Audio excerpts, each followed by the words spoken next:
ഈ ആയത്ത് സഫരിയാണോ എന്നതിന്റെ അർത്ഥം ഇതിറങ്ങുമ്പോ എന്റെ ഹബീബ് യാത്രയിലായിരുന്നോ എന്നാണ്.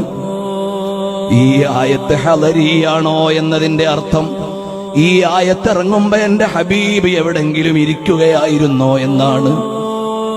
ഈ ആയത്ത് ലൈലിയാണോ എന്നതിന്റെ അർത്ഥം ഈ ആയത്തിറങ്ങുമ്പോ എന്റെ തങ്ങള് രാത്രിയിലായിരുന്നോ എന്നാണ്. ഈ ആയത്ത് നഹാരിയാണോ എന്നതിന്റെ അർത്ഥം എന്റെ മുത്തുനബി തങ്ങള് പകലിരിക്കുമ്പോഴാണോ ഇത് വന്നത് എന്നാണ്. അല്ല, ഈ ആയത്ത് മക്കിയാണോ എന്ന് ചോദിക്കുമ്പോ ത്യാഗപൂർണമായ ഹിജറയുടെ മുമ്പാണോ ഇതെന്നാണ് അതിന്റെ അർത്ഥം. അല്ല, ഇത് മദനിയാണോ എന്ന് ചോദിക്കുമ്പോ ആനന്ദത്തോടെ മദീനയുടെ മണ്ണിൽ നിൽക്കുമ്പോഴായിരുന്നോ എന്നാണ് അതിന്റെ ചോദ്യം. ഇതിന് നാസിഖുണ്ടോ എന്ന് ചോദിക്കുമ്പോ ഹബീബായ തങ്ങളുടെ കരുണ സ്പർശം അതിൽ എത്രയുണ്ട്, വീണ്ടും വായിക്കാനെന്നാണ് അതിന്റെ അർത്ഥം. ഈ പറയുന്നത് നിങ്ങൾക്ക് എങ്ങനെ മനസ്സിലാകുന്നു എന്ന് എനിക്കറിയില്ല. പ്രിയമുള്ളവരെ, ഹബീബായ സല്ലല്ലാഹു അലൈഹി വസല്ലം തങ്ങളുടെ ശ്വാസോച്ഛ്വാസത്തിന്റെ കഥ പറയുന്നതാണ് ഖുർആൻ.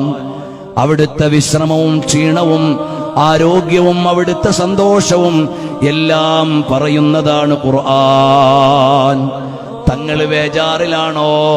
വല്ലാഹു യഅസിമുക മിനന്നാസ്. തങ്ങൾ പുതച്ചു കിടക്കുകയാണോ? യാ അയ്യുഹൽ മുദ്ദസ്സിർ. തങ്ങൾ വീട്ടിലെ അരമനയുടെ ഉള്ളിലാണോ? യാ അയ്യുഹൽ മുസമ്മിൽ. തങ്ങളെ അവിടുന്ന് ബേജാറിലാണോ?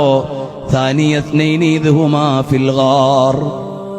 ഇങ്ങനെ ഒന്ന് വായിക്കൂ. നബി സല്ലല്ലാഹു അലൈഹി വസല്ലം തങ്ങളുടെ ജീവിതത്തിന്റെ ദിനരാത്രങ്ങളോട് ചേർത്ത് വെച്ചുകൊണ്ട് ചോദിക്കൂ, തങ്ങളെ വിഷമിക്കരുത്, അല്ലാഹു സഹായിക്കും. ലഖദ് നസറക്കുമുല്ലാഹു ബിബദരിൻ വഅൻതും അദില്ല. തങ്ങൾ എന്തിന് ബേജാറാകണം? ബദറിൽ വെച്ച് തുണച്ചില്ലേ? ബദറുൽ കമാലായ തങ്ങളെ കൈവിട്ടില്ലല്ലോ. അതുകൊണ്ട് തങ്ങൾ ബേജാറാകേണ്ടതില്ല. എത്ര മനോഹരമായിട്ടാണ് ഖുർആൻ തങ്ങളോട് സംസാരിക്കുന്നത്. അതല്ലേ നമ്മൾ വായിക്കുന്നത്.